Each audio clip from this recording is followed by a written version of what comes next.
की।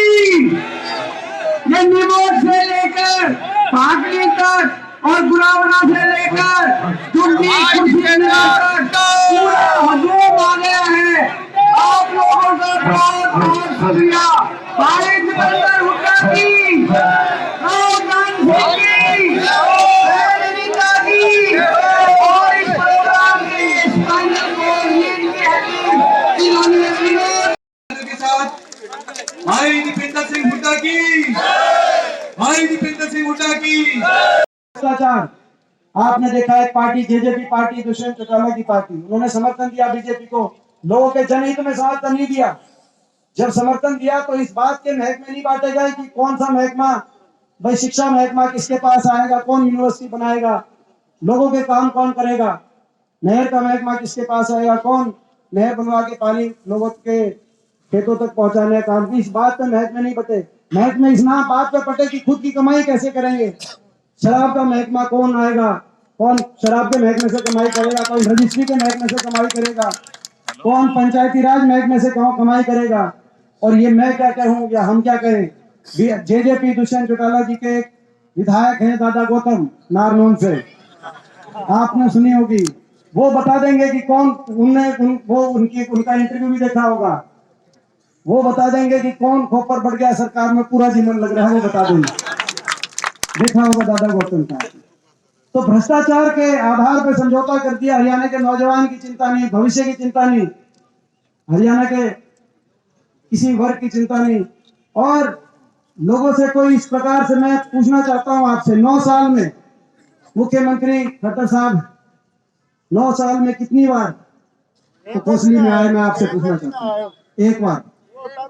मजबूत रखने का और देश को सुरक्षित रखने का बहुत बड़ा योगदान इस इलाके का रहा। लेकिन केंद्र सरकार की तरफ से भी जो फौज की पक्की भर्ती होती थी 2019 तक 5,500 पक्की भर्ती हर साल हरियाणा से होती थी फौज की, वो भी आपको पता है कि वो पक्की भर्ती नहीं, वो अग्निपथ योजना के बाद इस साल अग्निवीर 950 अग्निवीरों की भर्ती हुई, जिसमें से 220 तो पक्की भर्ती में आएंगे, बाकी जो है छुट्टी होके बिना पेंशन के 4 साल के बाद घर वापस आ जाएंगे। जहां 5,500 भर्ती होती थी पक्की, और खास तौर पे सबसे ज्यादा इस इलाके में होती थी। इस इलाके को देश की सैनिकों की अगर राजधानी कहें तो कोई अतिशयोक्ति नहीं है, वो इलाका है। और 5,500 पक्की भर्ती 2019 से, देश की आजादी से सरकारें बदली, अलग अलग सरकारें आई, पार्टियां बदली, लेकिन देश की फौज में योगदान, आज वहां से केवल 200 करीब पक्की भर्ती रह जाएगी। कितना बड़ा नुकसान।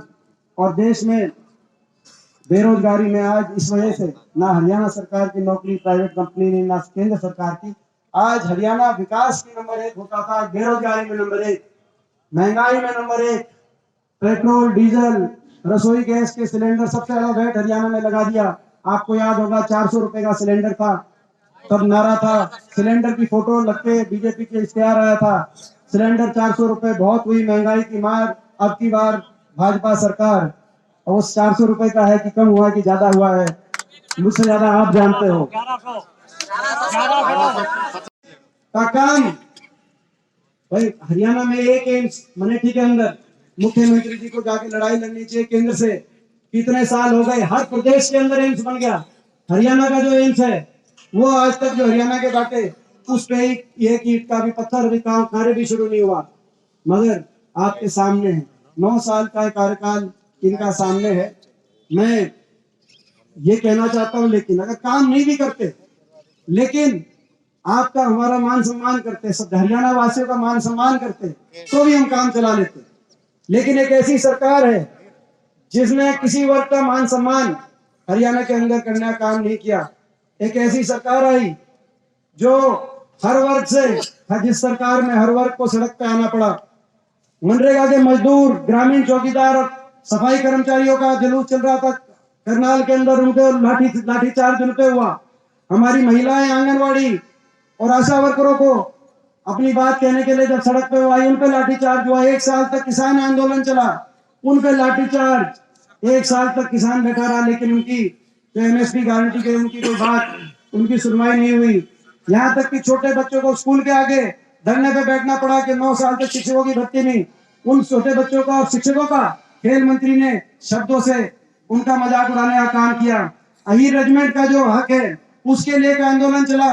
अहीर रेजिमेंट के हक के आंदोलन को, उसकी आवाज को दबाने के लिए इस सरकार का प्रयोग किया, केस मुकदमे, बल का प्रयोग किया गया, केस मुकदमों को बनाने की कोशिश करी। और ये मैं कहना चाहता हूँ, कई ऐसी बातें होती हैं, ये बात जो है जो ये बात सर्वविदित सत्य है।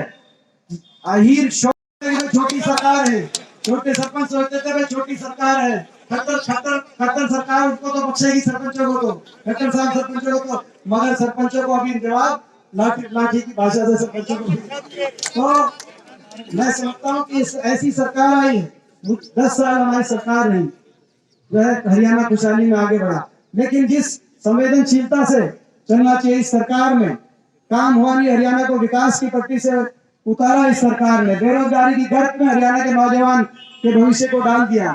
लेकिन हर वर्ग जो सड़क पर वर्ग आया उसको भी अपमानित करना। सारे कोसली वासियों को, प्रदेश वासियों को हम शुभकामनाएं देते हैं। होली सभी के घरों में ढेरों खुशियां लेके आए। इस होली मिलन अवसर पे होली मिलन का और एक हाथ से हाथ जोड़ों का एक बहुत ही अच्छा आयोजन जो है हमारे कोसली में मनोज कोसली द्वारा किया गया। इनको बहुत बहुत हम बधाई देते हैं, बहुत बहुत शुभकामनाएं देते हैं। ये आज कोसली क्षेत्र में इतनी जोश के साथ, इतनी भावना के साथ जो इतनी बड़ी संख्या में लोग जो निकल के आए इस कार्यक्रम में, वो एक प्रतीक है। मैं समझता हूँ कि एक इस बात का प्रतीक है कि प्रदेशवासी और कोसलीवासी परिवर्तन चाहते हैं। हरियाणा की सरकार के कार्यशैली से संतुष्ट नहीं है। 9 साल में इस इलाके के साथ बड़ा भेदभाव और बहुत अनदेखी हुई इस सरकार में, और पूरे हरियाणा के को विकास की पटरी से सरकार ने उतारा। लोग अब मन बना चुके हैं, आने वाले समय बदलाव निश्चित। ई टेंडरिंग को लेकर सरपंच कोई बात है, किसी भी वर्ग से कोई बात है, सरकार को मान सम्मान से, बातचीत से सॉर्ट आउट करना चाहिए, किसी का अपमान करके नहीं। सरकारें मान सम्मान देके चला करती हैं, सरकारी को अपमान करके नहीं। ये तो सरकार हर वर्ग का अपमान करती है। सभी पार्टियां इलेक्शन तैयारी है और जो है कांग्रेस पार्टी, लोग तैयार है, हरियाणा के लोग बदलाव चाहते हैं, लोग तैयार है। मनीष सिसोदिया को लेकर क्या